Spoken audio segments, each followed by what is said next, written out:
Vous souffrez de brouillard mental ou brain fog. Voici une des causes et des conseils pratiques. Salut la team, bienvenue sur Quiz Nature et Santé. Et si votre brain fog était un TDAH ou autrement nommé? Trouble du déficit de l'attention avec ou sans hyperactivité. Le TDAH à l'âge adulte, ce n'est pas seulement être distrait. C'est vivre avec la sensation permanente d'avoir 50 onglets ouverts sur un écran d'ordinateur.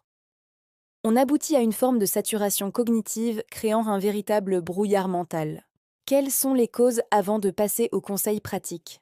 Une des causes est un déficit de dopamine. La dopamine est le neurotransmetteur de la motivation et de la récompense. La dopamine agit dans la zone du cerveau au niveau de votre front. Cette zone cérébrale frontale est le chef d'orchestre de votre cerveau, responsable de l'organisation, de la gestion du temps et de la concentration. Lorsque la dopamine manque à l'appel, le chef d'orchestre perd sa baguette. Les symptômes ne se font pas attendre. Saturation immédiate face à des tâches simples. Procrastination chronique par peur de la montagne d'informations. Oubli fréquent et difficulté à prioriser les urgences. C'est ce sentiment de trop-plein qui mène à l'épuisement mental en fin de journée. Et maintenant, voici 3 conseils pratiques. Le premier conseil consiste à pratiquer le brain dumping, vidage de cerveau, chaque matin. Au lieu de laisser ces 50 onglets vous saturer, écrivez tout ce qui vous passe par la tête sur une feuille de papier.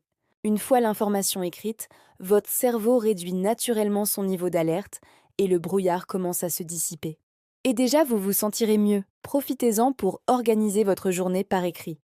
Et cela aussi, ferme les onglets volatiles de votre cortex. Le deuxième conseil est de structurer votre environnement par des rappels visuels. C'est aussi une autre phase d'organisation. Le cerveau TDAH a souvent une notion du temps déformée. Utilisez des minuteurs physiques ou des alarmes pour segmenter vos tâches en blocs de 25 minutes. Cela stimule une libération ciblée de dopamine en créant un sentiment d'urgence contrôlée et aide à la concentration. Ce sont des petites tâches qui maintiennent un flux mental calme et le structurent sur un temps court.